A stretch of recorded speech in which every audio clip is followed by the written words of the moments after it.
Okay, so the sow is the lifeblood of any pig production system. So it is important for us to be able to understand some of the breeding related issues as far as pig farming is concerned. And this topic, risk of serving underweight gilts, is actually crucial for any farmer to understand. So, welcome to tonight's session. I am Victor Eyo and I'm a swine production specialist.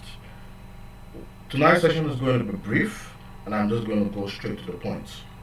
So, I'm going to look at three risks of serving underweight gilts. The first is the risk of a stunted gilt or a sow, the risk of having the gilt to be stunted throughout their life cycle. We also have the risk of reproductive problems, okay, and then we have the risks of poor litter size. So I'm just going to run through some of this risk. Okay, so we look at the risk of stunted sows. So growth retardation is pretty common when gilts are crossed too early or underweight. You serve the animal before the animal is matured or at the right weight, and what you're going to get at the end is the animal being unable to achieve their growth potential. It's if you compare that to life scenario. It's like a teenage girl getting pregnant. So the possibility of growth is seriously hindered. So that's one of the risks of serving underweight gilt. You have that risk factor where the animal, it's the growth of the animal is retarded. What happens is pregnancy.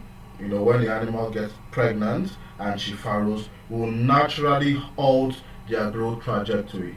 If you want to do a little bit of comparison, you can take an animal that has reached a full growth potential of the appropriate age, and I'm going to say that the right weight to cross an animal is a minimum of 120 kilos and at least 8 to 9 months of age. So if you wanted to do a little bit of comparison, you can take an animal that's maybe 70 kilo. You can serve an animal of 70 kilo or 60 kilo that has seen estrus, okay, and then you serve another animal of 120 kilo that has also seen their estrus, and then you compare their performance throughout the life cycle. What you are going to get is that the other one that was served later at the right weight will definitely go on to do well and and become a very good sow that would actually be useful to the farm. While the other one that was served too early or underweight, what will happen is that sow might not reach our full potential. As a matter of fact, the possibility of retaining the sow drops by half. So maybe after first or second parity, you might be forced to call the sow as a result of other associated problems. So one of some farmers try to maybe cut corners and they say, okay, look, the animal is not really ready yet, but come on, the animal is going to be pregnant for about 115 days.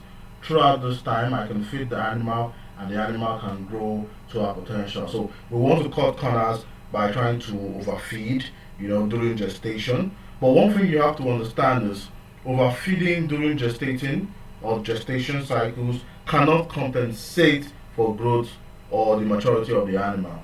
So if you want to cut corners and say, look, we're going to feed the animal, you are not going to achieve anything by doing that. As a matter of fact, if you try to overfeed the animal, you might end up having serious challenges during farrow. So one thing you need to understand is if you cross or serve a gilt when the gilt is not yet ready, you're already having that risk factor of stunting their growth. Now, the second risk factor here is going to be the risk of reproductive problems. So, common reproductive problems you're going to get is reduced litter size. We'll talk about that in the next session.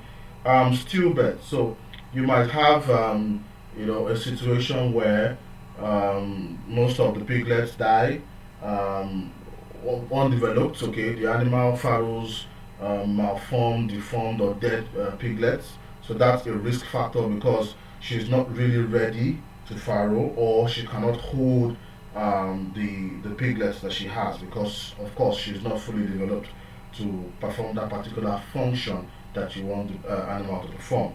And then you also can have issues like low birth weights. And low birth weight is significantly correlated with the overall performance of the animal. Okay, so animals that come out very low, 1 kilo and below, they have the possibility of not of pre-wean mortality is high. Okay, it's correlated with that, and also the possibility of getting good wean weight and going on to do well throughout their life cycle can be significantly higher in that. So what you want to do is you want to have sows that can give you good birth weight, and then this improves the survivability of the piglets. So low birth weight is correlated with serving underweight gilt. And then you also look at poor lactating performance. So what I call poor lactating performance is for the animal to not being able to produce enough milk to support our piglets, and that's the key factor when we talk about poor lactating performance. So you actually want to have a sow that can produce milk sufficient enough, produce enough colostrum that will provide necessary antibodies for the piglet's growth. So this is a risk factor with poor weight at serving at the sow or gilt. So here we have the issue of poor litter size, and we actually took a number of studies. So if you look at it, you have this is the average litter size at first mating. Okay, so according to Brooks and Co, we see that at first mating, what they saw was about 8.2 or 8.3 piglets. For Pay and Davis, they have about less than 8 piglets per sow, average litter size that is. For Macpherson and others, they had about 8.1 piglets per sow, and then for Young and King, they had about 9.5, 9.6 piglets per sow. So this was the average litter size at first mating estrus.